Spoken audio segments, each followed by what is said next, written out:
My question to you, Kamal, is how hard is it to maintain your infrastructure? Oh, what? How hard is it to maintain your infrastructure? Extremely hard. Extremely hard. Okay, that's good. That's good because that leads into what I'm going to talk about. Thank you. So before I talk about material science and the client side, which is the title of my talk, I want to distinguish what I mean by client side.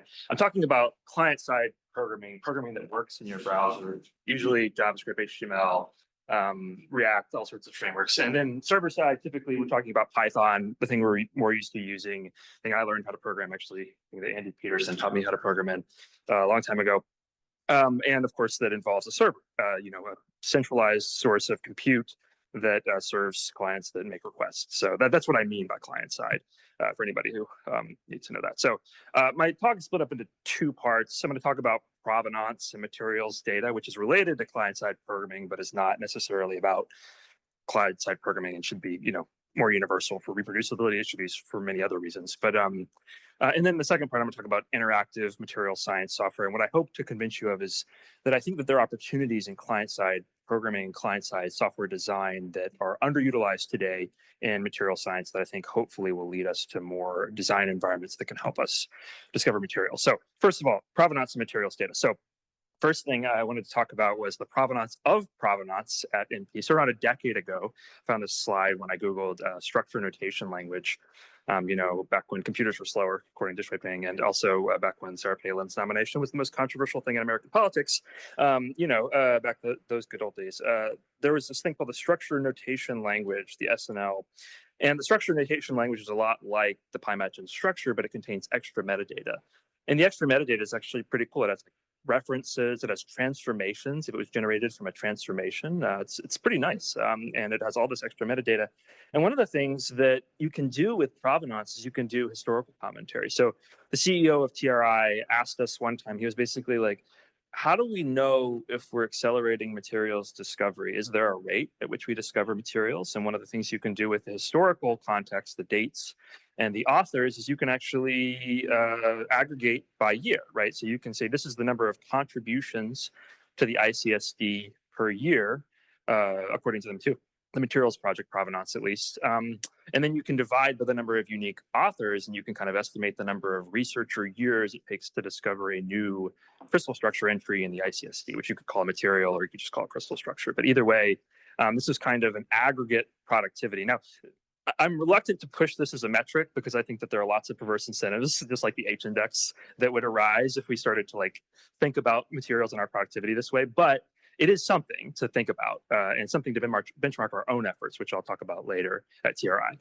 Some other interesting things is if you actually use the ICSD, you'll notice that there are a lot of, so the blue curve is the ordered materials, the materials that have integer occupancy of sites. But the majority of the new materials that are added to the ICSD every year are actually disordered, which is a bit of a problem for us because we have to come up with ordered approximations to use DFT. So there's a big gap that we're actually not dealing with in our computational methods and machine learning methods really too, that we probably should figure out at some point. But anyway, another thing we can do is start to talk about our own efficiency. So we didn't do a great job, honestly. We have an autonomous DFT simulator that tries to find synthesizable materials according to the standard formation energy above hole metric.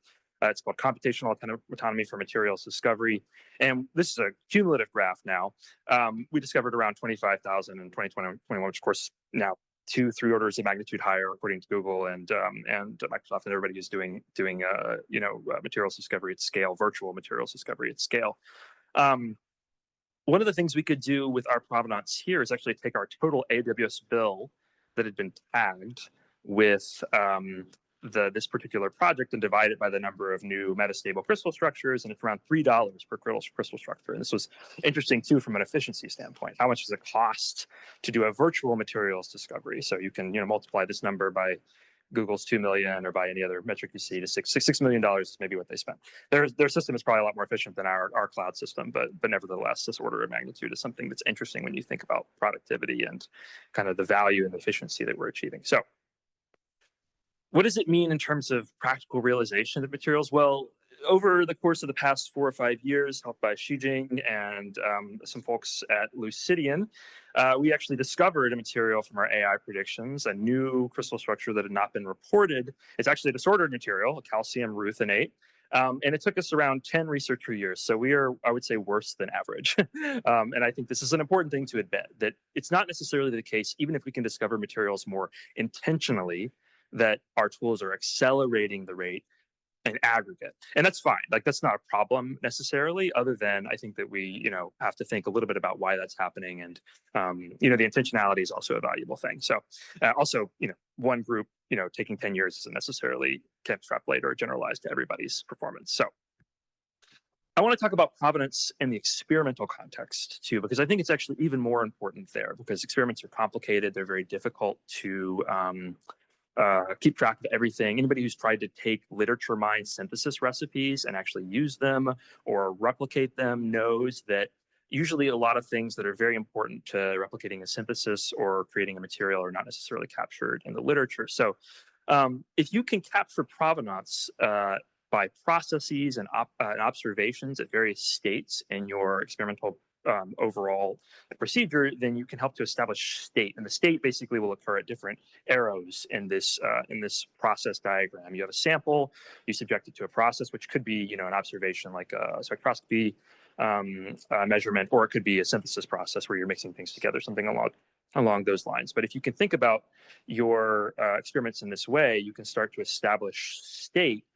And one of the interesting things you can do with state is you can start to describe your materials in terms of equivalent state according to their process history.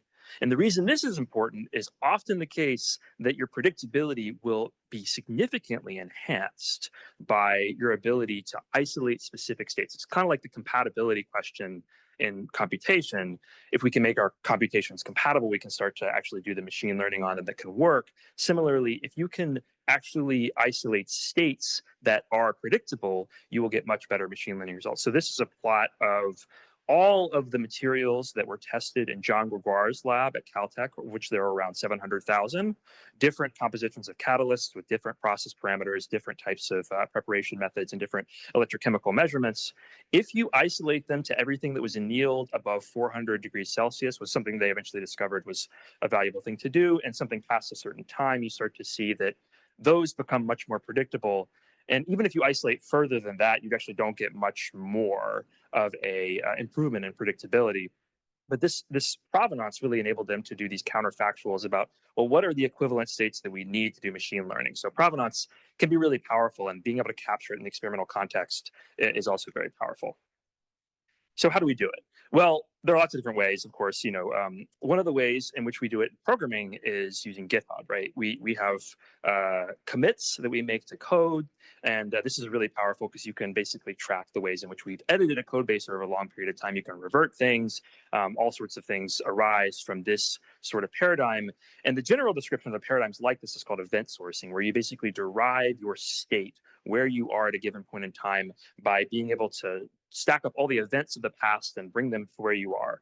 One of my colleagues, Santosh Saram, led a really nice effort where he developed a system for managing events in the experimental context. And Michael Statt wrote this paper, I think earlier this year, where he basically described this system and how they're using it in the Caltech data set. So they've got synthesis procedures, performance evaluations, characterizations, all of which basically emit events to an event bus, which is managing the events that get disseminated to knowledge graph builders, to database entries. There are also things that will issue commands and do analyses, and they can both emit events and receive events. And those are things like schedulers, real-time analysis analyzers, and aggregate analyzers. This is pretty complicated. The other thing that's kind of challenging about event sourcing is actually coming up with an event schema that describes your process is pretty challenging. There's a system called event storming that I attended a workshop on a couple of years ago with my manager then, Jens Hummelschoy, where we were taught how to design flow diagrams that let us do this sort of thing. So anyway, event sourcing can help you manage state, but it's not trivial to do. It's still pretty counterintuitive. But it can be very powerful if you're able to start with good events and describe your domain well. So that's my spiel about provenance, provenance of materials data and what you can do with it. Now I want to talk about interactive material science software. So TRI has created a number of pieces of software over its existence. We have around between 10 and 15 different apps now, just 3 of them. One is called Pyro.Materia, which helps you select synthesis recipes on the basis of estimated nucleation barrier and the number of competing reactions. We have one called ACE, Automatic Catalysis Experimentation, which you explore the data set that I just described for catalysis. We have a new one called Oxy.Materio, which actually was created by Tim Muller while he was a visiting scientist with us, which I'm really proud of. It's a really nice piece of work where he basically was able to machine learn it's an electronic potential that describes the coexistence of different oxidation states over an entire materials data set. One of the neat things about this is that the machine learned oxidation state transitions actually correlate pretty nicely with what you would observe in experiments of electrochemical solution phase transitions. So Tim did a great job with this, and you can try the app, and the app basically is an oxidation state predictor. Of course, there's many of these similar idea in Pymetron's oxidation state predictor, but it was a neat way to kind of see this, and the interactivity is pretty nice. So I will say, just like from all my experiences, the cloud infrastructure is really painful to maintain. And I don't have a supercomputer. We just have AWS. This is the first version of our infrastructure for the autonomous simulator. And it involved this S3 bucket that was receiving requests from a client, basically through an API that then dispatched them to individual workers, which I would like try to maintain, which was a pain. And then we use this thing called AWS batch, which is absolutely terrible. And breaks all the time, and half the time doesn't tell you when it breaks. But long story short, cloud infrastructure is painful to maintain. And typically, if you want to do it well, you have to hire a DevOps person to do it. There's ways you can make it easier by using things like infrastructure as code, which I can describe later to anybody who's curious. That's basically using GitHub to manage these types of things, but it's always painful. We have one app which infrastructure is very, very easy because it's just in an S3 bucket. It's pure client side. It runs entirely in JavaScript.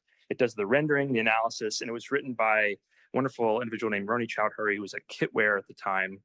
And it was developed based on Murat Akol's work on network analysis of materials. So if you go to maps.material, it might take a few seconds to load. It's got to load the data and memory and stuff like that. But it's just an S3 bucket that's basically serving JavaScript to your computer. And it's incredibly easy to maintain. It's the only thing I think that has worked for 5 years over the course of the entirety of TRI's existence. And it still works today. The code's still there.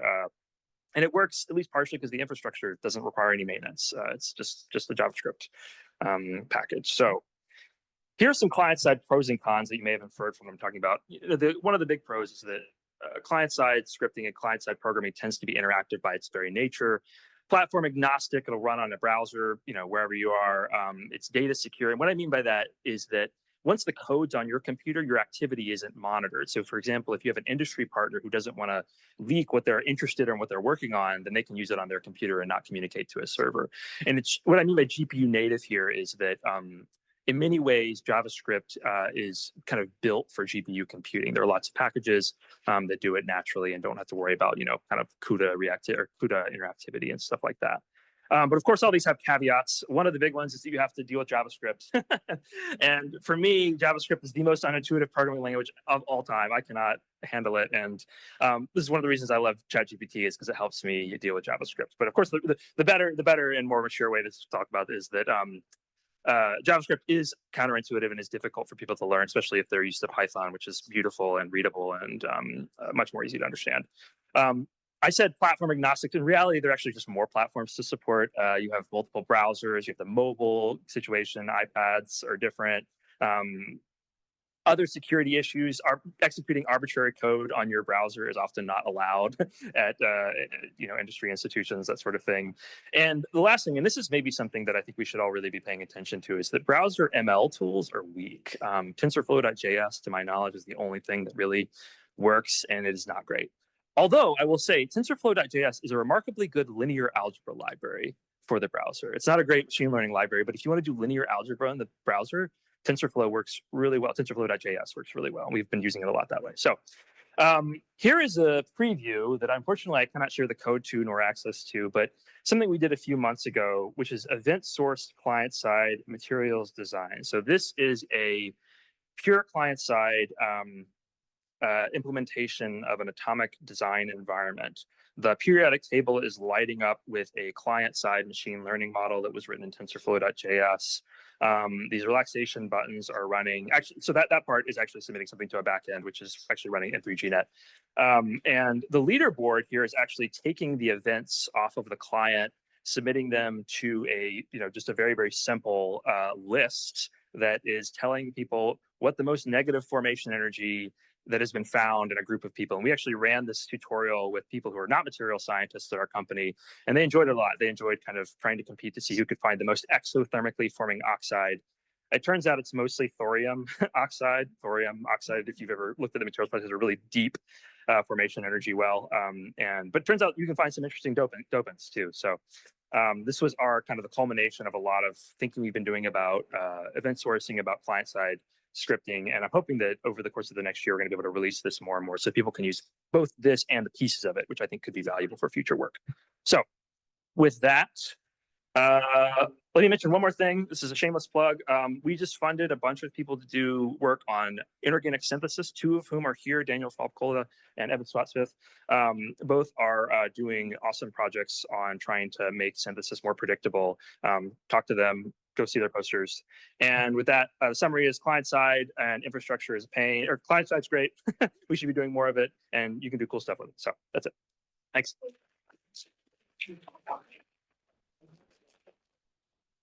Questions? Yeah, lots of friends.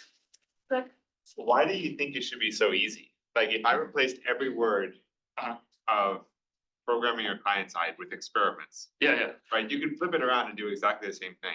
Man, it's so annoying that experiments are hard and lots of complexity. And depends on the state and languages are hard. What's your question? Is your question why isn't it so easy, or why?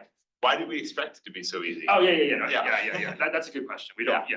And well, so what I'll say is that almost everybody I talk to about event sourcing, especially, acts like it's easy, and it annoys me.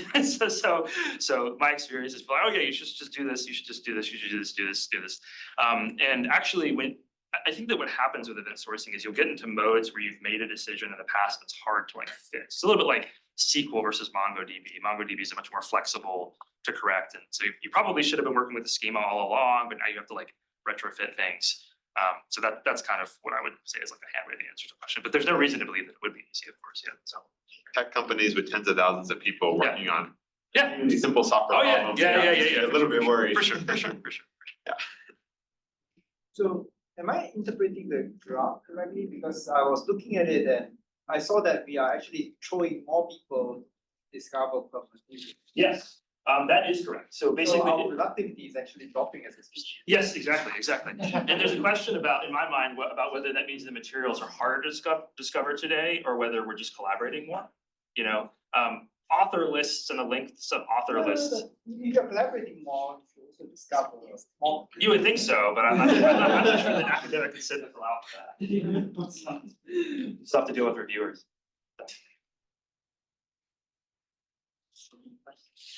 Yeah, so towards that last demo example where you had like the benchmark or the leaderboard, you called it. Yeah. I'm not sure if you've seen like Fold It from way back when from David Baker with it. It was like a game where users would click on the protein and try to get it to fold to a low energy conformation. Right. Is there like some vision for doing something at a smaller scale here with people trying to maybe find lower formation energy structures than you would find via some kind of calculation, or just what is the vision for making something like this client side to begin with? I think we don't have specific plans, but I think that would be great. Yeah. Which is to say that I don't know. We always have a little bit of trouble with like public releases, and this is part of the reason that we're thinking about client side stuff, because this makes it easier. The leaderboard part, basically, I'm telling you to steal this idea. Like go for it. Use our infrastructure. That's absolutely fine. We don't have a specific vision. We did have an idea that we were gonna like. Actually, never. we're gonna like release this to like nursing homes at some point, which is a really weird thing. But like people who like maybe there's this idea that the Aging Society of Japan in particular is a place where people have a loss of purpose, and we thought about trying to include people who maybe traditionally were not included in the scientific process via something like this. I think there's actually potential for that for both these and other kind of gamified science platforms. But yeah, I don't want to make it seem like we have a specific vision when we don't. So, but I think it's a really good point. We should definitely be doing more things like this to get people interested, to get people involved, and to also see, like, you might discover weird things about models more than you actually discover new scientific things, but those are valuable too, right? Like, just like you said, like finding garbage data or finding points of like idiosyncrasies in our models is also interesting. So. Yeah, and copying David Baker right now isn't such a bad plan. So what's that? Is it following in the footsteps of David Baker isn't so bad right now? Yeah. Yeah. One more. Just a follow-up question. So I like the idea of the provenance for family data, but my question is really how do you think this is the best way to get for not at least some common way of writing, right? Yeah. Because I think for computation it's easy because we can one materials project is already covering the entire ICSD, we define our own provenance structure.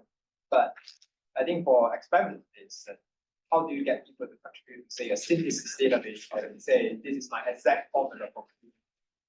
Yeah, I think you have to demonstrate like clear, unambiguous value to the alternative, which is doing it thorough, like, you know, kind of in a bespoke way. I don't think we've done that, certainly. We actually did an interview-based study, and experimentalists, as you say, they basically care deeply about their autonomy, about their security, about their ability to do things their own way, and they should, right? Because they're able to do like novel things, and they're not constrained by the way these things are happening. So I think that we have to demonstrate that there's value to the provenance, both for them and elsewhere. I think that it was kind of, in my opinion, a little bit easier to do within the computational realm, at least partially because we were working with computers already. Maybe that's the only reason. I don't know. I don't have a good answer to that other than to say it's hard. So.